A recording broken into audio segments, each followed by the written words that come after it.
ഇന്ന് കോമ്പൗണ്ടിന് പുറത്തിറങ്ങിയപ്പം കണ്ട കാഴ്ചയാണ്. പക്ഷേ കോമ്പൗണ്ടിന് പുറത്തായത് കൊണ്ട് തന്നെ കിട്ടുമോ എന്നറിയില്ല. നേരത്തെയും ഒക്കെ ഉണ്ടായത് ആരോ കൊണ്ടുപോയിരുന്നു. കാരണം വീടും ഇത് നിൽക്കുന്ന സ്ഥലവുമായി ഇത്രയും ഡിസ്റ്റൻസ് ഉണ്ട്. വഴിയാണ്, കുറച്ച് താഴെ വഴിയാണ്. അതുകൊണ്ട് ആരെങ്കിലും കൊണ്ടുപോകുമോ എന്നറിയില്ല. പൈനാപ്പിൾ വാങ്ങിച്ചതിൻ്റെ തലപ്പുകളെല്ലാം ഇതുപോലെ നട്ട് പിടിപ്പിച്ചിട്ടുണ്ട്.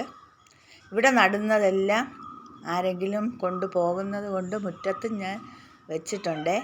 മുറ്റത്തുള്ളത് കായ് പിടിച്ചത് ഞാനൊരു വീഡിയോ ഇട്ടിരുന്നു. അപ്പോൾ ഇവിടെ മൊത്തം ആഞ്ഞിലി മരങ്ങളായത് കൊണ്ട് തന്നെ ഒരുപാട് കൃഷി ചെയ്യാൻ കഴിയില്ല. ആഞ്ഞിലിയുടെ തണലുള്ളത് കൊണ്ട് കൃഷി അത് ചെയ്താൽ ഒന്നും അത്ര നന്നായിട്ടുണ്ടാവില്ല. എന്നാലും ഞങ്ങൾ കാടൊക്കെ മാറ്റി കുറച്ച് പച്ചക്കറി കൃഷി ചെയ്യാൻ വേണ്ടി പിന്നെ തയ്യാറാക്കി എടുക്കുന്നുണ്ട്. കുറച്ച് കാടൊക്കെ വെട്ടി കത്തിച്ച് കളഞ്ഞിട്ടുണ്ട്.